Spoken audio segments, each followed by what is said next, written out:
40 people have lost their lives in the stampede of TVK rally in Karur. This tragic incident has shaken the entire Tamil Nadu. Entire state is mourning and many questions have been raised based on the responsibility, planning and the way such events are being organized. Many fake news and rumors are being circulated based on this incident. So what's all the truth? Let's get all the answers. Welcome to Youturn and this is Nandini Madheshwaran.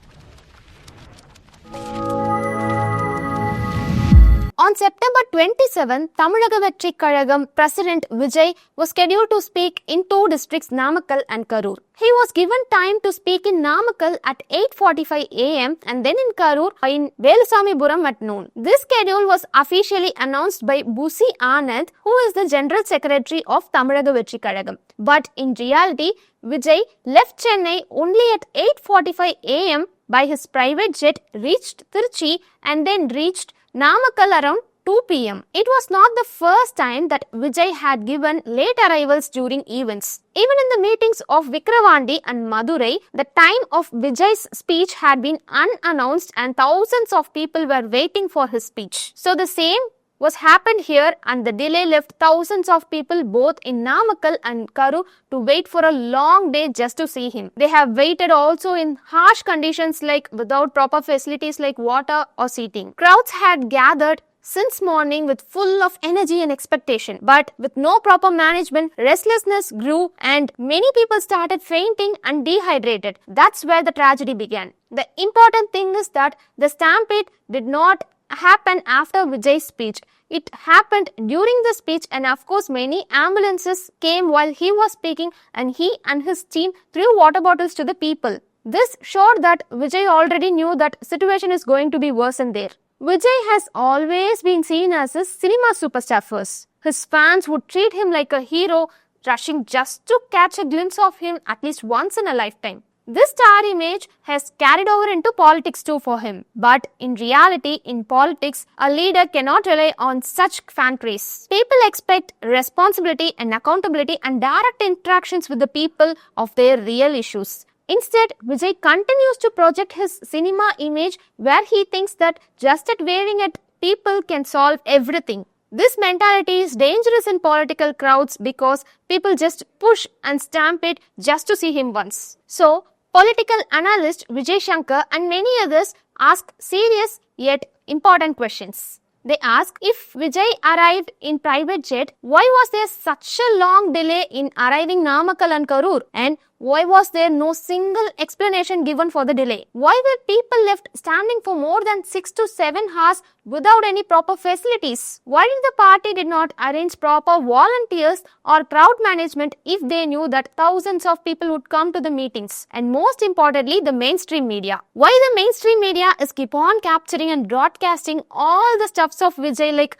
Vijay has left the house and he has entered his car, he arrived at airport and everything about Vijay for a whole long day. These questions remain unanswered. A good leadership should always respect the time of people and protocols, but Vijay had done neither of this. Even the government seems to be lethargic because any of the public meetings or gatherings happening in the public places, the police strictly follow the timings which will not exceed more than 1 hour. But here, Vijay's speech in Karur is said to be started at 12 p.m. but later it was actually started on 7 p.m. which is nearly 7 hours late. This flexibility of timings was not given to any of the political parties in Tamil Nadu, but how did TVK got exception? But the leader still claims that TVK's meeting has got a lot of conditions and limitations. On social media, many conspiracy theories are being spreaded like deliberately poor arrangements and power cuts which causes the panics and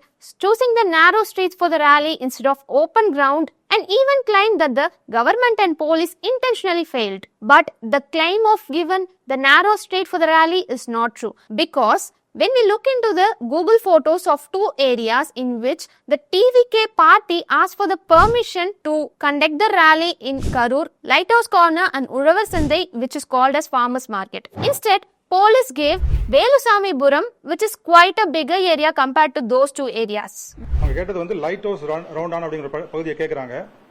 அந்த light house round on வந்து ஒரு high risk place. Actually ஒரு பக்கம் ஒரு பெரிய petrol bunk இருக்குது, அடுத்த பக்கம் ரைட் சைடில் நீங்கள் பார்த்தீங்கன்னா நம்ம அமராவதி ரிவர் இருக்குது, பெரிய பிரிட்ஜ் போகுது. இல்லைன்னா உழவர் சந்தை அதில் கொடுங்கன்னு சொல்லி கேட்டுக்கிறாங்க.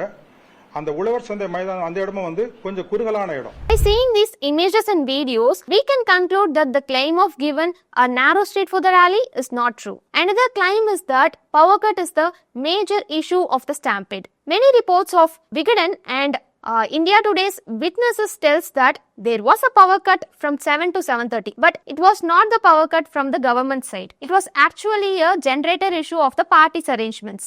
Above all, poor crowd management was the biggest failure, of course, but here accountability lies in both Vijay's party and the authorities. Most importantly, the party must prepare the barricades, volunteers and some of the basic amenities. Even after the tragedy, Vijay's top leaders like Busi Anand, Nirmal Kumar or Adavarjuna were not seen with the victims or their families. Only a tweet was posted and that's it. This avoidance even raises more anger among the public. A political leader cannot simply arrive, wave hands, speak and just leave. They must stand with the people in their pain too. But Vijay failed to do this. The next bigger problem is van campaigns. Traditionally, election campaigns are done through van campaigns when it is short and local meetings across villages and towns. But Vijay is drawing a massive, huge crowd like cinema style. Such huge crowds cannot be managed in one narrow streets. For crowd of this size, proper meetings in the ground with proper seating, stage and medical facilities and water facilities are the only safe method. Choosing this kind of van campaign is completely a major mistake. Political rallies must not run like movie fan parties. The political parties should take responsibility of public safety too. So, what's happening today is the police have registered case against TVK senior leaders Busi Anand, Nirmal Kumar and VP Madhiyalagan for organizing crowds beyond permitted capacity. Because the permission they have got for the gathering was only about 10,000 people, but the actual crowd came for the gathering was more than 25,000 people. The Tamil Nadu government has set up a one-person commission led by the retired judge Aruna Jagadishan to probe the causes and handling of the stampede. Arrest Vijay posters have circulated in Karur amid public anger because Vijay had not yet visited the affected area. So leaders must be accountable, not just by posting tweets, by standing with the real victims. If these lessons are not learned, similar tragedies might also happen in future. Thanks for watching and see you in the next video.